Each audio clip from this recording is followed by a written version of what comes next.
Good afternoon. I'm United States Attorney Zachary Cunha. Thank you for joining us this afternoon. We are here today to announce the filing of federal charges in connection with fires that were set this past weekend at the North Providence Church. And I am joined this afternoon by Assistant Special Agent in Charge, Jason Stankiewicz of the Federal Bureau of Alcohol, Tobacco, Firearms, and Explosives, as well as Colonel Alfredo Ruggiero, Jr., Chief of the North Providence Police Department. Rhode Island State Fire Marshal Timothy McLaughlin will be joining us shortly, and Assistant U.S. Attorney Peter Rockland, who is handling the prosecution I'm about to discuss, joins us as well. As many of you know and have reported, in the early hours of Sunday morning, February the 11th, the Shiloh Gospel Temple, a predominantly black church in North Providence, was set afire in what we believe, and as I will discuss momentarily, we have today alleged, was a deliberate act. At the outset, I want to commend the North Providence law enforcement personnel who responded to the scene immediately and took prompt action to extinguish the flames.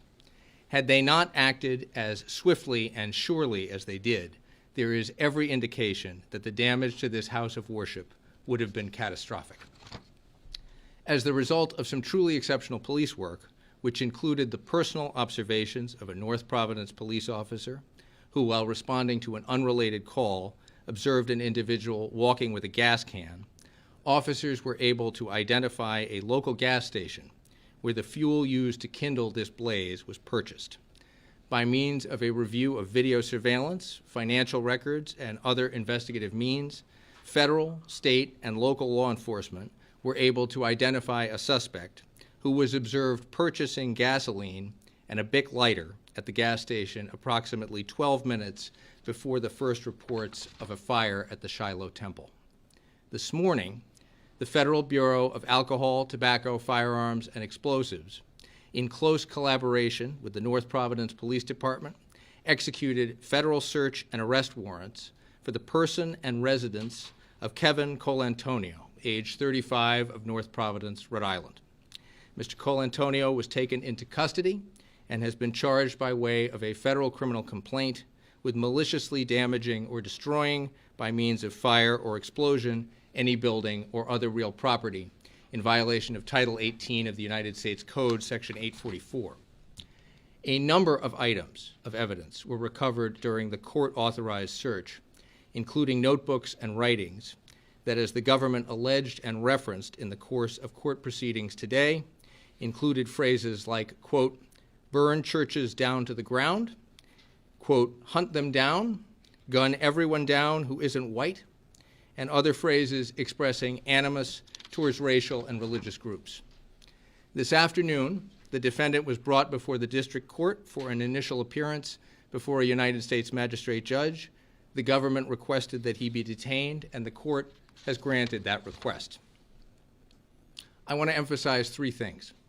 First, our investigation is ongoing. Additional charges and additional evidence may well be forthcoming. As many of you know, in the federal criminal justice system, it is at times appropriate to arrest and charge a defendant by way of a criminal complaint. That's what has occurred here. In due course, cases are later presented to the grand jury for consideration of an indictment, and at that stage, it is not uncommon for additional charges to be leveled. At present, our priority has been to identify, arrest, and promptly charge this defendant. That has been done. He is in custody, and by order of the court, he will remain in custody. Second, I want to make clear that at present, we do not have evidence of an ongoing threat beyond this defendant to the community at this time. Third, to the clergy and the parishioners of the Shiloh Gospel Temple, let me say this.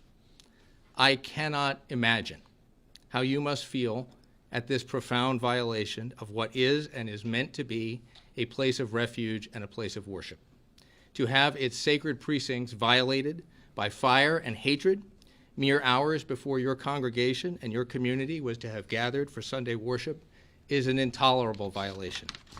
To you and to our broader community, know this: we will seek and tirelessly pursue justice against the perpetrators of violence, intimidation, and destruction in our communities. Acts of violence and intimidation, whether they are motivated by racial animus or religious hatred, or that target and seek to destroy places of worship, will be met by this office and by this Department of Justice with the swift and sure response that this conduct demands. Today's charges are a first step to seek justice in this case. I want to particularly thank Chief Ruggiero for the exemplary work of the North Providence Police Department and their lockstep collaboration and partnership with federal law enforcement in this investigation. Likewise, the State Fire Marshal's Office, whose superb work has been integral to this arrest and to our ongoing investigation. I'd like to briefly turn this over to ASAC Stankiewicz and then Chief Ruggiero, and then we will address any questions you may have. Good afternoon. Thank you, U.S. Attorney Cunha and the United States Attorney's Office for the District of Rhode Island. My name is Jason Stankiewicz. I'm the Assistant Special Agent in charge for the ATF Boston Field Division. With today's announcement, in collaboration with our partners from the North Providence Police Department and the State Fire Marshal's Office here in Rhode Island, I am happy and pleased that an arrest has been made in this investigation. The swift and diligent efforts of law enforcement have led to the apprehension of a suspect who was believed to be responsible for this devastating fire that struck at the heart of the Shiloh Gospel Temple congregation. While we cannot undo the damage that's been inflicted, today's announcement marks a significant step towards justice for the congregation affected by this senseless act of arson. The ATF has a mandate from the United States Attorney General to investigate all arsons, specifically arsons of places of worship in this country. And ATF agents around this country take that mandate very seriously. Arson is considered a violent crime. Our agents responded immediately to the scene and worked hand in hand with the North Providence detectives and State Fire Marshal's Office in this case. That collaborative and team effort and those individuals, those investigators worked day and night up until this very moment to bring this case to bear. And I want to thank each one of those agents and those investigators for their dedication, professionalism, and tireless efforts. Together, we will continue to work to uphold the rule of law at ATF here in this community. And today is a good day for law enforcement, a day that our community should be proud of our law enforcement. And again, thank you to the investigators for making this happen. Thank you. Colonel? Thank you, gentlemen. Good afternoon. I'm going to back up a couple of hours of that evening and give a little more information how our agencies as a team came to where we are this afternoon. So on 2/10/24 at approximately 10:15 p.m., our officers were dispatched to 974 Charles Street, the Transformation Worship Center, for a attempted breaking and entering in the building. The building owner was alerted on his Ring door bell camera that somebody was trying to enter the building. The suspect, as we later identified, was interrupted by the building owner, was startled, and left the area. There was minor damage to the building where he had broken a window frame and pulled out a screen. Between the time of 22:15 and 12:15, one of our patrol officers, while patrolling the Charles Street area, happened to observe a gentleman walking with a gas can. At that time, the fires have not been started. So he just observed it and continued to on patrol.